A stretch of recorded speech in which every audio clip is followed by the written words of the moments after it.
Thank you for attending today's Global Salon presentation. This is the third in our series of 4 for the fall 2020 semester.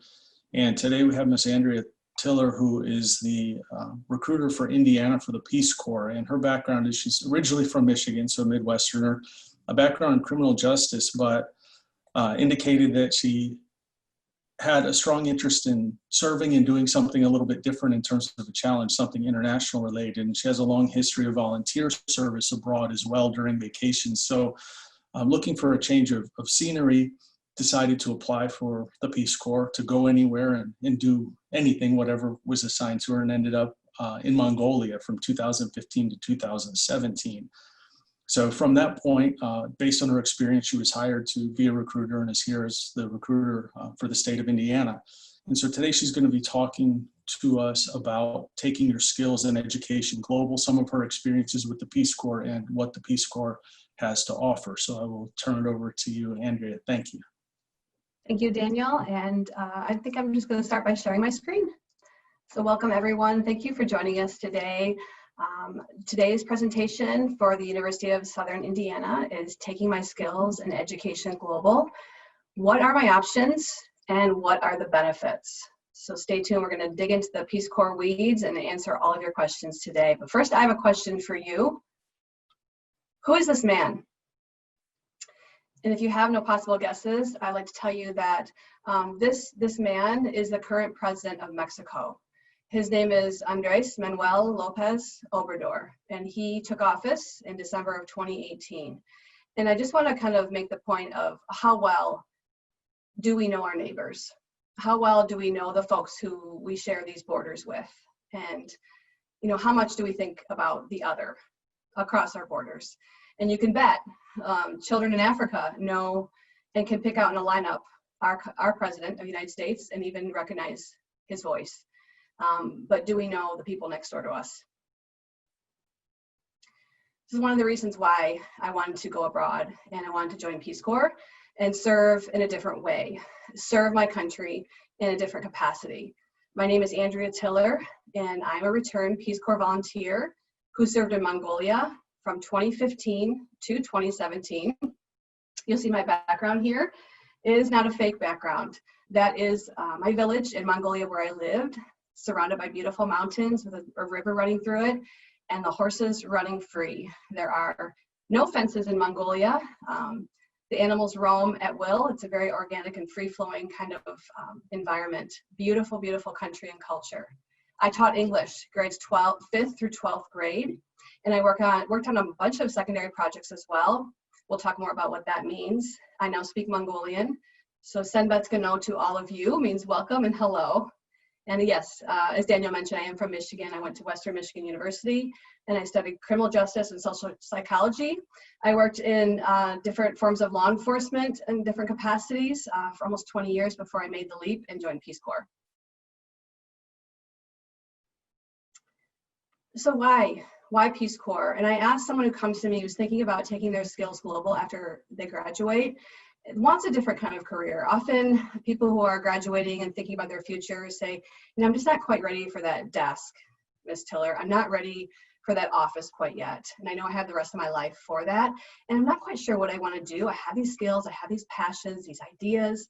I want to get out in the world and do something unique.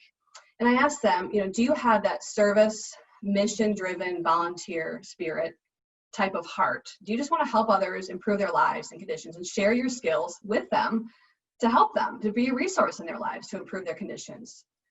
And the second question I like to ask is, do you have a curiosity for other cultures?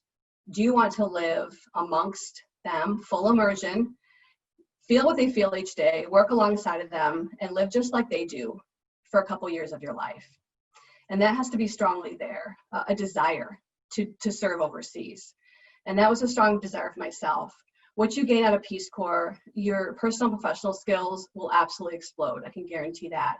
Your leadership, your confidence, your project management skills, you're going to learn a new language, you're going to learn all kinds of great cultural immersion techniques and really be sensitive to the other, of looking at the world through the lens of another person in a unique culture. And you get to help them. improve their lives, right? But of course, with Peace Corps, the nature of the beast, what comes full circle is it impacts and how it helps you in moving forward with your life. It impacts you greatly in how you move forward and navigate your next steps. Yeah, so Mongolians, yeah, here's some pictures too. They continue to live as a nomadic culture, and there's a picture of a yurt, what they call ger in Mongolian. So lots of volunteers got a chance for 2 years to live in a ger, live in a yurt, and chop wood, and make fires, and live just like the Mongolians do. Our mission hasn't changed. We're heading into 60 years of Peace Corps being present since 1961, when President John F. Kennedy gave his impromptu speech at 1 o'clock in the morning at the University of Michigan and said, who of Americans would like to take their skills in education and help out overseas in the spirit of peace and friendship? And right away, 10,000 people came forward and said, yes, I want to be one of those people that serves. And so yes, our mission is the same. We promote peace and friendship around the world. We do this through 3 goals. And the first is to help the people of interested countries in meeting their need for trained men and women. So we're looking for Americans who like to go overseas and like to be a resource and share their education and skills with over 60 countries in which we serve. And the second goal is, while we're in our countries of service, is promoting a better understanding of Americans. Who are we as a beautiful, diverse nation? How do we represent? Are we all tall, blonde, blue-eyed individuals, white individuals? And we're not, right? We're a beautiful cultural mix of races and creeds and religions and culture. And that's something we like to really promote in Peace Corps, the diversity of our great nation. And then, and keep in mind too, like I was the very first American that most in my village had ever met. So how powerful that is, and blowing up the biases of what an American is. And so I was very conscious of that all the time, and how I responded and just how I was as a person in my village. And the third goal is bringing that all back home and promoting a better understanding of other peoples on the part of Americans. You're going to have those stories. What is it like to live in a little jungle village of Madagascar, to live in a provincial city center of Ukraine, right? To live in a village of Comoros. And you're going to have those stories of how you assisted and impacted them, but how it impacted you. And you're going to be sharing those the rest of your life and where it leads you. So a big part of that is that cultural connection of educating others in your life about these cultures around the world, and making those, building those bridges. So what do we do in Peace Corps? We serve in 6 different sectors. Like I said, I serve in education, teaching English. You might teach science or math. We are looking for STEM teachers in Africa, always. You might work in deaf education, or you might work in special needs classrooms within education. It's our biggest sector, and our greatest need in the world is teaching English, science, or math. We have 5 other equally as important sectors. In youth and development and empowerment, you can work in agriculture initiatives, environmental positions. We have health positions. That is our number 2 global need, is working in health. And we also, for our business-minded folks, have community economic development spots. This would be your primary position in Peace Corps, one of these 6 concentrations. Peace Corps is not 8 to 5 desk job, right? It's free-flowing, there's independence, you make your schedule, and you have lots of free time in Peace Corps to work on secondary projects, which you see that box in the lower left. And that matches your interest with what the community needs. Some examples could be, my village wanted a mentoring program. So I started kind of a Big Brothers Big Sisters mentoring initiative in my village. They wanted a movie club. The kids wanted an after-school movie club with English movies and subtitles, and just making a game out of learning English through our movies. They wanted a singing club because they all want to sing Rihanna and Justin Bieber and Charlie Puth. And I'm telling you, I'll know all the words to all of these songs now of Bruno Mars, you name it, I've got it. So we did a singing club, and I taught some yoga. And so secondary projects are things about you that you bring to the table. Start a community garden if you have agriculture skills, right? Start a soccer club if you want to do that in your village, and partner with those working with you in the village to pass on those skills. Where do you want to go? So we have over 60 countries in which we serve. About 45% of our volunteers do serve in Africa. We are adding new countries on a regular basis. Last year, we added Montenegro to our repertoire. We added Sri Lanka. And in 2022, actually just last summer, we signed an agreement with Vietnam. So in 2022, we're looking for English teachers to head into the fabulous country of Vietnam. We must talk about COVID. I know it's on your mind, the big elephant in the room. So yes, all of our volunteer positions are on pause currently due to the pandemic. We are still accepting applications. If you are a 2021 grad, it's a good time to apply now because we're accepting them, and we're hopeful to depart for service in 2021. We have released that we will be leaving in January, February for the Eastern Caribbean again, and other countries have come forward that haven't been released yet, but we are eager to get back in the field. We're going to need applicants to fill those planes and moving forward, and we're watching the COVID data on a regular basis to really proceed in the safest way possible for our volunteers in our villages and how we step forward into this new world. Here's just some pictures from my service in the beginning. So Peace Corps, all of our positions are 27 months, every single one. And so the first 3 months of the 27, you are on pre-service training in your country, and you're training with other volunteers. There's a group of mine in the lower left-hand corner. There was 11 of us in a small training village, and we all had our own little host families in which we lived. So we go to school each day, and we show up in the morning, we'd have language lessons for 3 hours, 3 to 4 hours, taught by the locals. We come back home for lunch and have a little power nap and race back to school with the other volunteers, and we learn our technical skills in the afternoon. How to teach English appropriately in that culture. And we practice those skills on the villagers' youth. So whichever sector you work in, agriculture, environment, economic development, you'll go through training, 3 months, language skills, so you're comfortable in the language, and your technical skills, how to do your job. After the 3 months, you pass your language exam, you're doing great in all your projects, and you feel comfortable in your job. And in a powerful ceremony, you swear in formally as a Peace Corps volunteer for the United States. And then once you do that, they whisk you off to your village with your backpack, and you start your very own Peace Corps journey, 24 months in your own village. So these are some pictures of my host family during training. They were a hoot. And then, of course, my training group. And then one of in the upper right-hand corner, she was my co-training partner. So together we did co-lesson planning, we did co-teaching together and practice our skills. I was whisked off to the village, beautiful village of Hutuk Under in north central Mongolia. Again, I was the first volunteer placed there. Beautiful, surrounded by mountains. I lived in that little wooden cabin up there, and I chopped wood and made fires, lived just like they do. And the lower left-hand corner is the family who lived next door to me. We are continually in touch still. And they were just the light of my service. We just did so many fun things together, and just share cultural celebrations and crazy road trips, and just in and out of each other's houses on a regular basis. And there's some pictures of the inside of my little cabin. No plumbing, and I just live simply as they do. So lots of benefits during service. Peace Corps is an all-inclusive, fully funded, paid experience for you for 27 months. So people often ask me, this is volunteer, but do we get paid? Yes, you do. You're given a monthly stipend, paid the same rate as a middle-class villager in that region. I found that it was more than enough to live on. I was able to even save some money per month, in which I used to travel after Peace Corps, because I wasn't quite ready to come back to America. I wanted to do a little bit of traveling after my experience.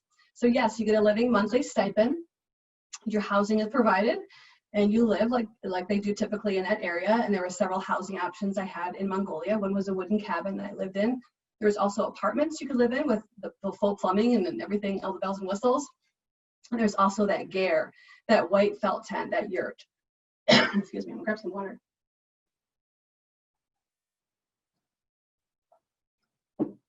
Also know within Peace Corps, you have full medical and dental benefits.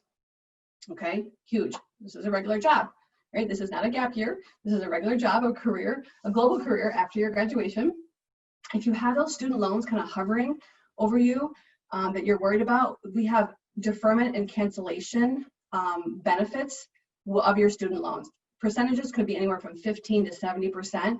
It depends on the type of student loan that you have. Often those federal loans, the Perkins, the Stafford loans, you can get a hold of your loan agency, and because of doing Peace Corps, you can put these on pause while you're in service.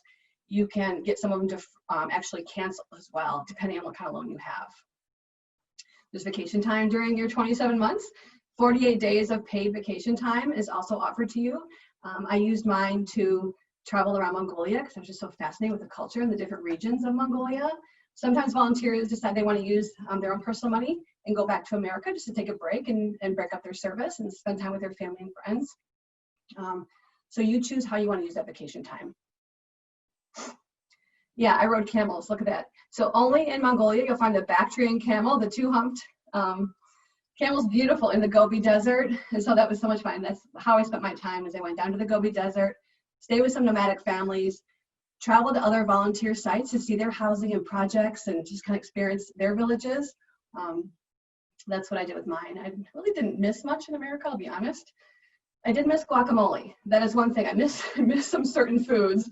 And I miss my washing machine. But beyond that, I was just so happy and to be there, and it just felt so good. My experience was wonderful. And that picture right there, wearing that crazy outfit, they really, really revere teachers in Mongolia. I mean, they're almost higher than doctors. Like, you're a teacher? Oh my gosh, they'll stop everything and help you. And so this is a part of International Teachers Day. And actually it's actually a whole week of events that happens the first week in October. And actually several countries really highlight teachers. I know we don't in the States, but a lot of countries around the world really do. After service, you come home and yeah, they give you a check, $10,000 pre-tax. Thank you for serving. Use this money with whatever you want to. So it's around, with the taxes taken out, it's around $8,300. And that was really nice. Some volunteers take that money and they travel for a few months by train around the world and just kind of have a great experience before they settle in back to the States. I came back home and I used that money really to kind of just get my wheels back on the ground, open up my home, and really just process my experience. I didn't feel this pressure to jump right into a job because I had that money to kind of sustain me for a couple months. And that was really nice to take that pressure off. So also a great benefit is our graduate school benefits that we have. And this is called the Paul D. Coverdale Fellows. We partner with 123 colleges around the nation who offer funding for your master's or your PhD after Peace Corps. Okay, 4 of those programs are right here in Indiana. 3 are at Notre Dame and one is at IU Bloomington.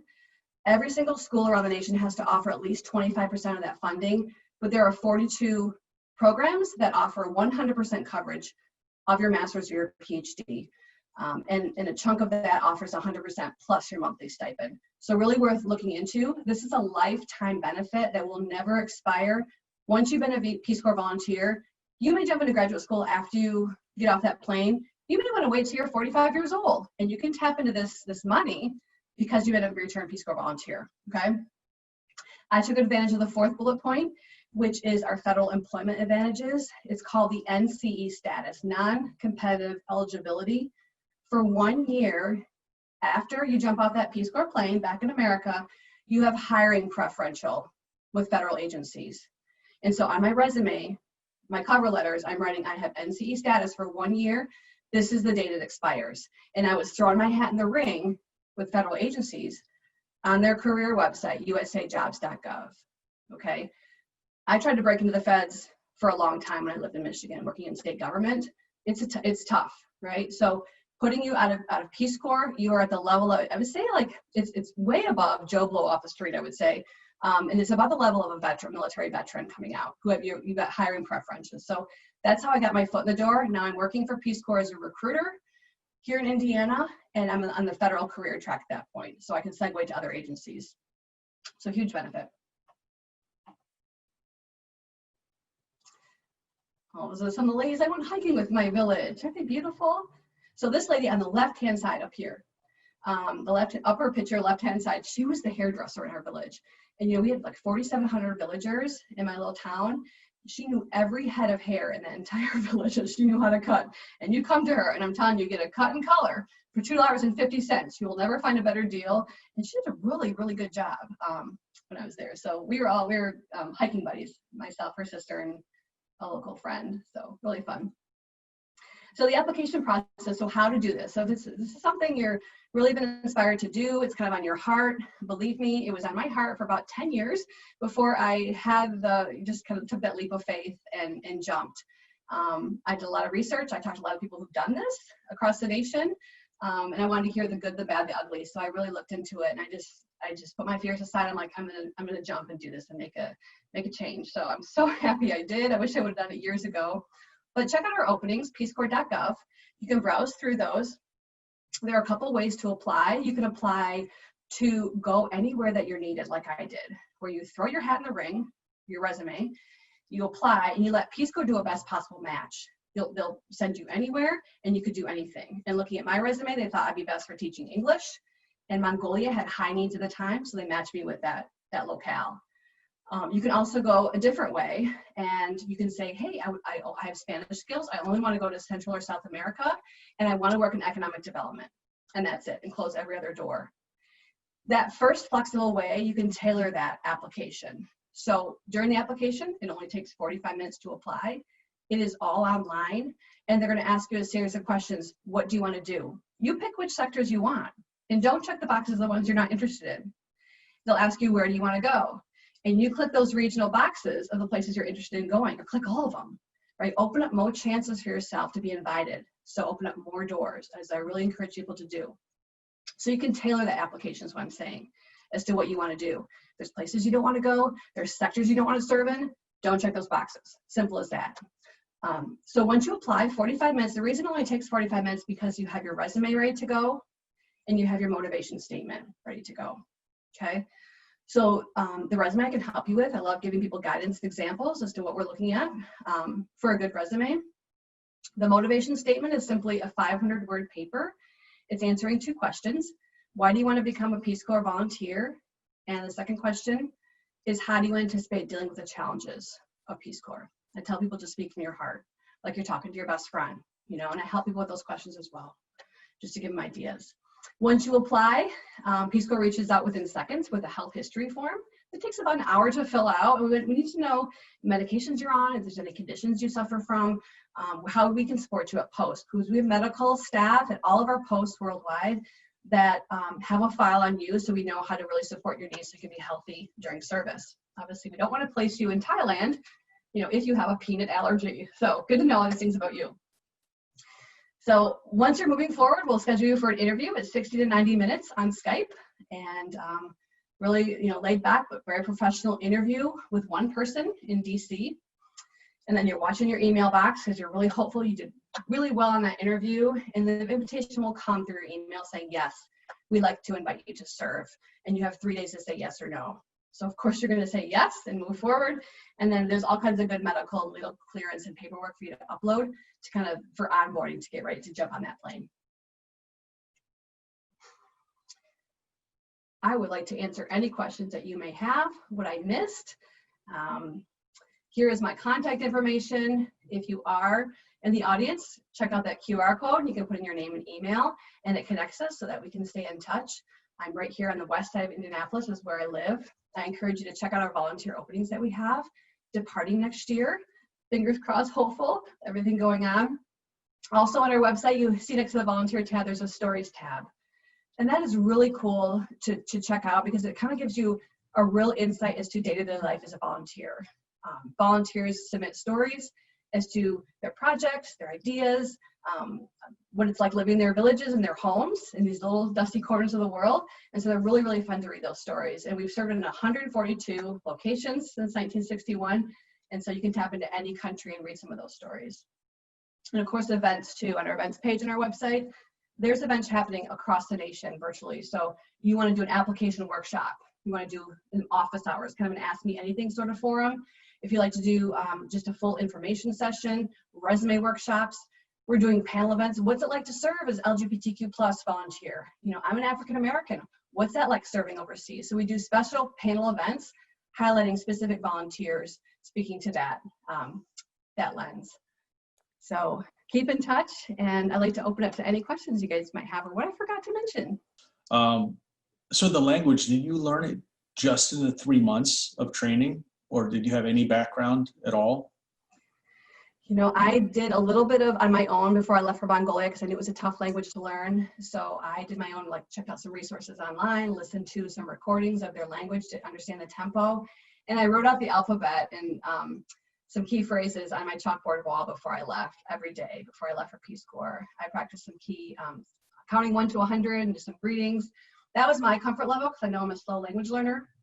Again, the first 3 months of training, you know, you're going to get a base level, and they test you to make sure you've got a comfortable level to have just a, you know, basic conversation for survival needs and asking certain questions. So you definitely, for the 3 months, because you're living with a host family, so you're not going back to America after, you know, you're in your classroom. You go back home, the TV's running, you're playing games with your family, you're cooking together. So organically, it kind of sinks in. But yes, you've got 2 years to work on it.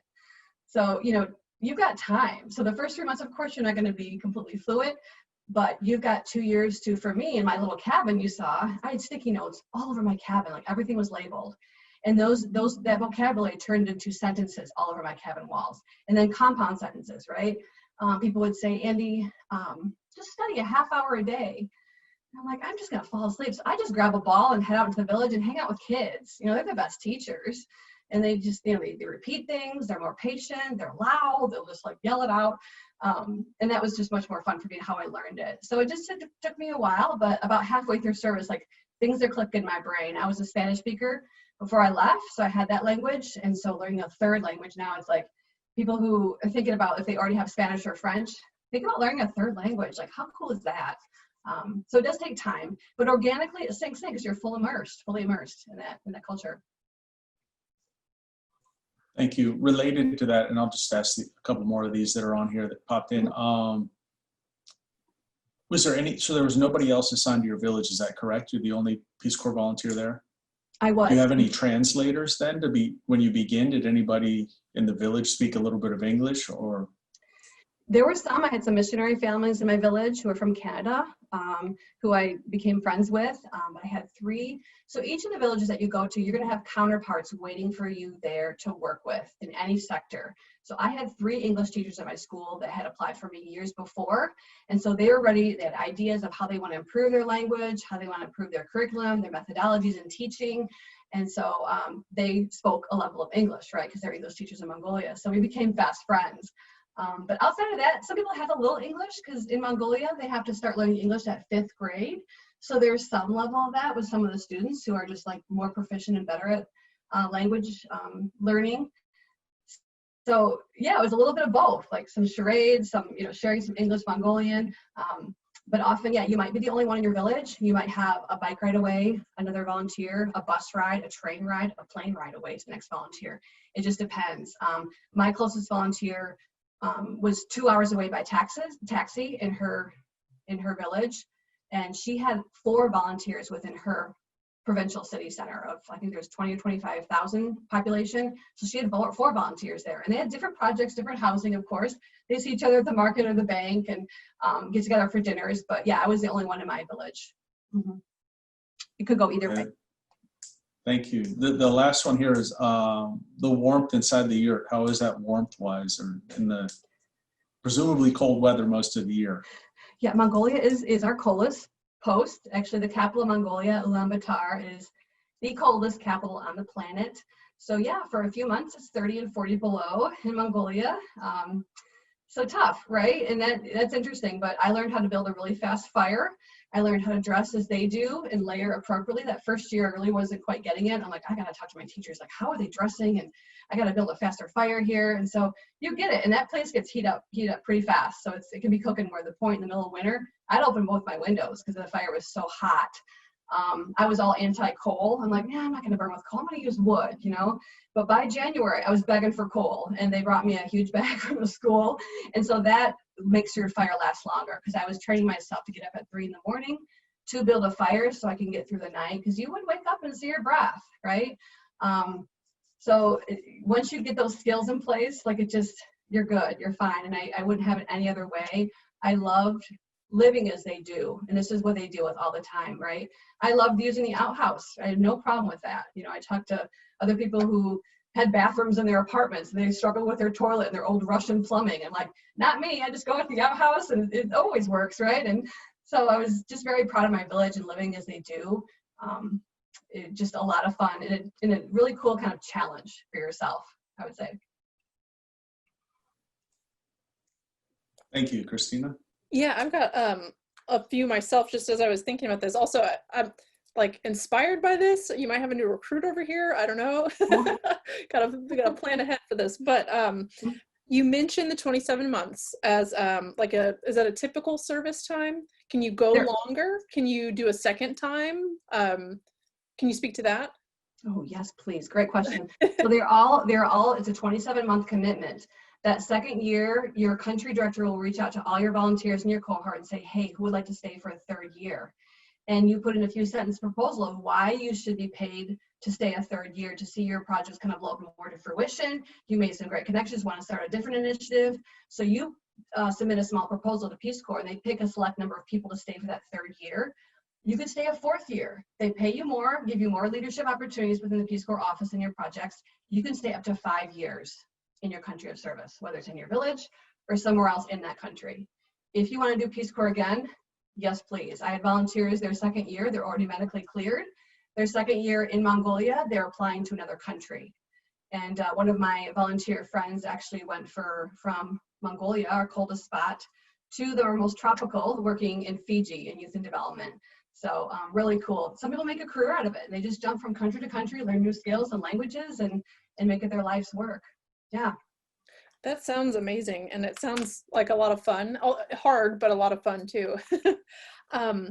Something else I thought of while you were talking about the interview process, what's the acceptance rate like? Is it kind of hard to get in? Is it really competitive? It is competitive. We want the best representing America and people who really have a passion to do this. But I would say statistically, it's about 1 in 4 who get in. So if we accept maybe 18 to 20,000 applications a year in a typical normal environment outside the pandemic, about 4 to 5,000 actually get into Peace Corps. And at any given time, we'll have about 7,000, 7,200 volunteers in the field in normal times. Mm-hmm. Yeah, so good chances of getting in. Being competitive is having that bachelor's or 5+ years of professional experience, having a passion to do this, and having skills related to our sectors, technical skills in place. If you've already traveled abroad, studied abroad, done your own volunteer mission work in different countries, that just speaks to your cultural immersion techniques, and that really is nice too, but it's not. I service so many people who had never left their state in America. And they want to do this because study abroad is expensive. Traveling costs a lot and they can afford it. This is a chance to do that and to really hit a lot of other different kind of buttons as to you're helping yourself, you're helping the world, you're growing exponentially in so many different ways, and a chance to really travel. So yeah. Definitely. And I had one last one, just out of curiosity. So you mentioned that you still keep in touch with your friends and colleagues from there. How do you guys keep in touch? Like, what's the preferred method? We do it through Facebook Messenger.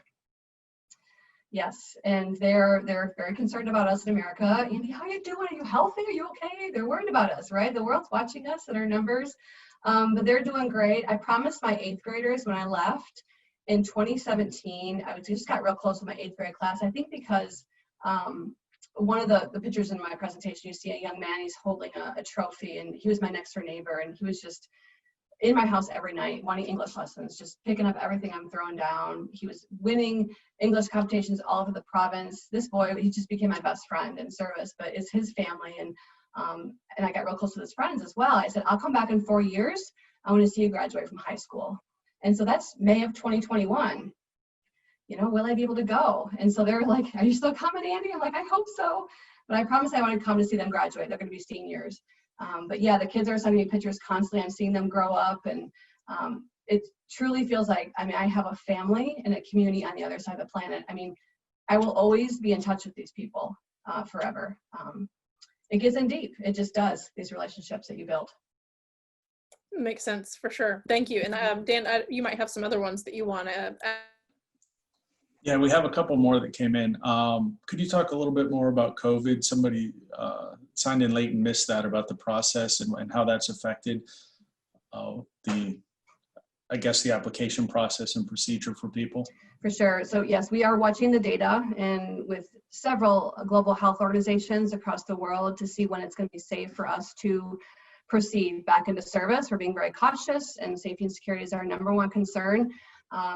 And so we're watching that. We are encouraging people to apply for 2021 departures because we are hopeful that we are departing for several countries of service next year and filling up those Peace Corps planes.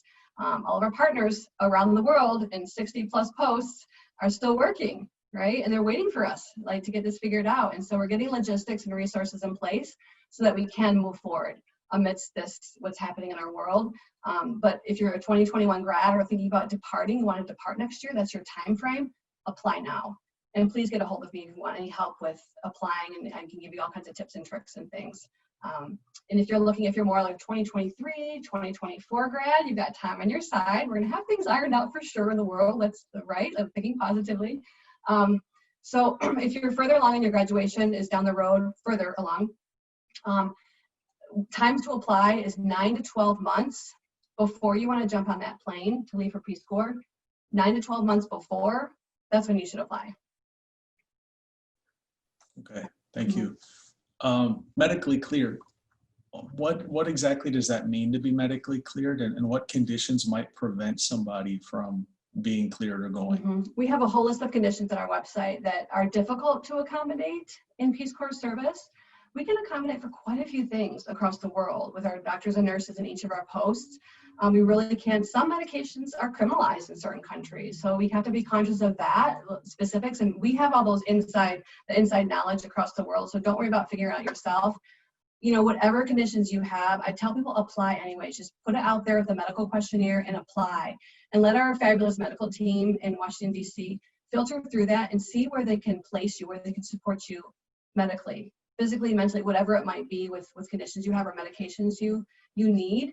Let us filter through that and see where we can place you in certain parts of the country. There are certain things we can't support, and that's just, you know, part of it, but we sure can support quite a few things in service for your medical needs.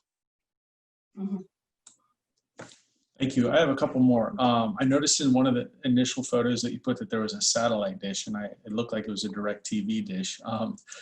But I guess that two things: what sort of things are people watching on satellite, and maybe the influence of American television, American media, and also with that influence, what preconceived biases do people have about Americans? You mentioned that when you started sort of blowing up those biases or breaking those biases, but what sort of things do people expect from you or think that you would be when you arrived, or think that Americans are? Well, they do see a certain characteristic of what they think that we are all white and that we are rich. And so I think a lot of the volunteers I serve with who are African American, who are Asian American, interesting conversations with them, because yes, Mongolians just say, you're not American, you're African. And so that's where the education begins, those conversations, and what is an American, and our different cultures and what we represent. So that, yes, they're tied into our YouTube, our movies, they're watching our government. They really know what's going on here, and they're fascinated with what's happening in America. So a lot of the lingo and what they're singing, the movies they're quoting, it's stuff that comes out of America. It's really interesting in how they've kind of westernized how they dress, how they're watching our kind of fashions, and they sure know what's going on with our government. I know when there's an election in 2016 when I was in Mongolia, and so they were telling me the news, like, so they're watching the news of theirs plus ours. And I think about that as we watch our news. Do we watch the news of other nations? You know, I know we're a powerful one that kind of have our feelers in a lot of different parts of the world. For that reason, we impact a lot of different countries, but they sure are. And the big thing I'd see on TVs. Everybody has a TV. I did not have one in my house. I did not want one. They say, Andy, you're okay, you don't have a TV. How you doing? I'm like, I'm fine. I don't miss it a bit. But all the houses I went to pretty much had these TVs. And a lot of them watched Korean dramas. That was a big part of, and some of our volunteers got into the Korean dramas that the Mongolians watch. It just improves your language, right? Watching those on TV. But yeah, that was interesting. And so, yeah, I'd say being from a different culture, like they expect a white volunteer. So it's really cool when you don't represent that when you come into Peace Corps, and how you're educating others on what it means to be who you are as an American. Is a pretty cool place to be. It can be tough, yeah. All right, thank you. I don't know if we have any more questions. I think, well, I have one more brief, and you sort of alluded to it. In terms of applicant numbers, has that been pretty stable, or has there been a shift historically? Like, let's say if we go back to 20 years to the present, has there been some change in the numbers, or is that pretty stable? I'd say across the board, it's been really historically stable. There's been certain points of history where we have had like high spikes, particularly if there's a recession, when the stock market tanked. What was it, '09?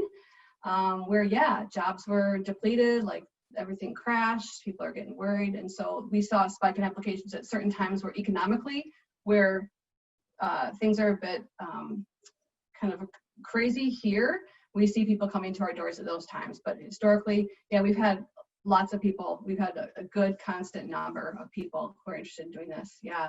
But yeah, there's some ups and downs depending on what's happening with the economy, for sure. Throughout time. Yeah.